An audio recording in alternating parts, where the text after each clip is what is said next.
Today we want to address directional issues within Bentley's civil cell technology.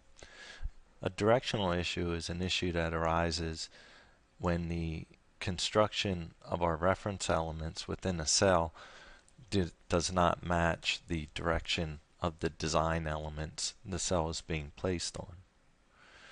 In this example, we have a cell constructed of a parking bay along the edge of a roadway. So we have a edge of pavement, and the cell park bay is further defined by an element that represents the length of the park bay.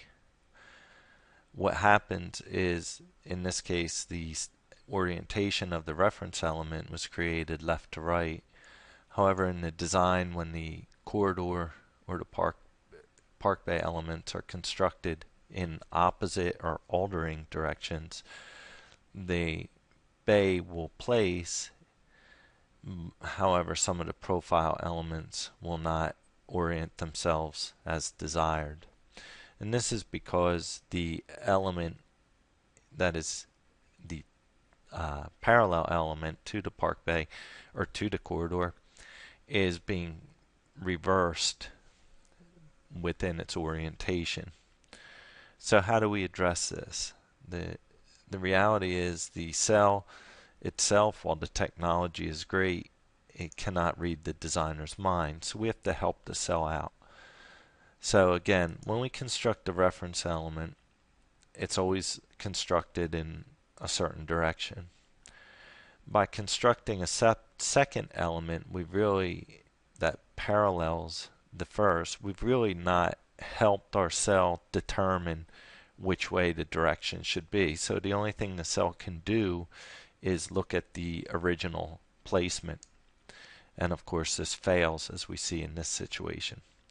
So what we need to do is define a starting point. And we can do this with a simple construction element representing an intersection point where perhaps we want to begin our parallel parking element.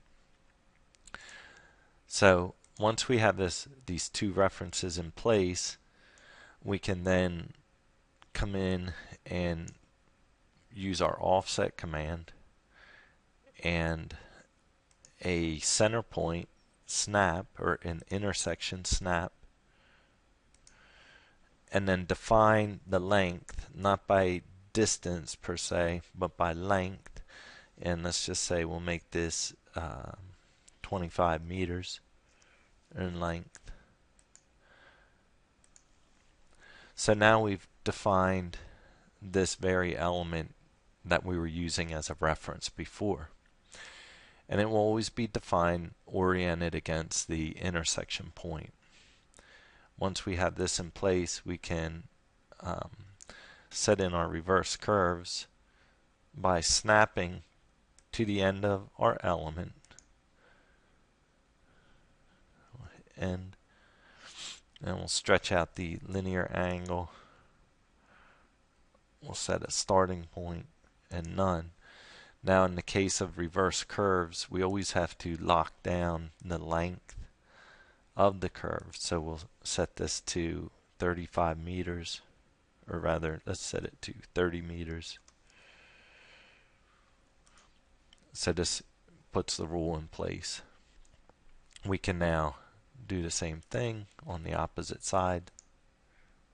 Again, snapping it to the end of our straight element or parallel element.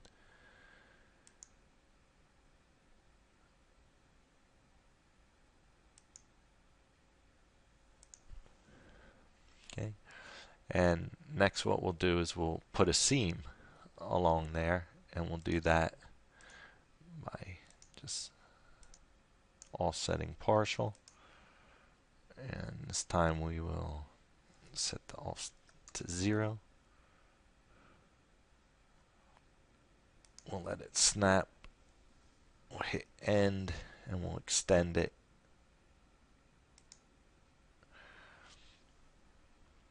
And next we'll look at setting elevations. So we'll go to our vertical elevation. We'll highlight the first element, reset. We'll give it an elevation of 10 meters. Now we can quickly apply elevation.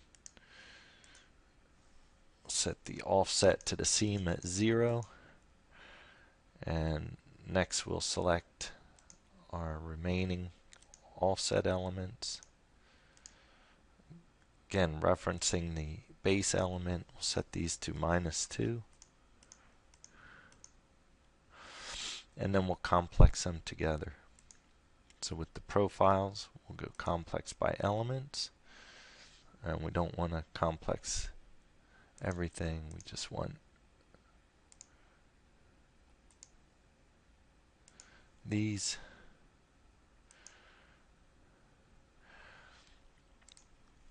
And so now we can profile these.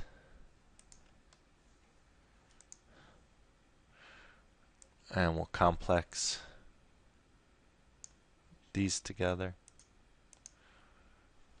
And we'll be sure to make this active.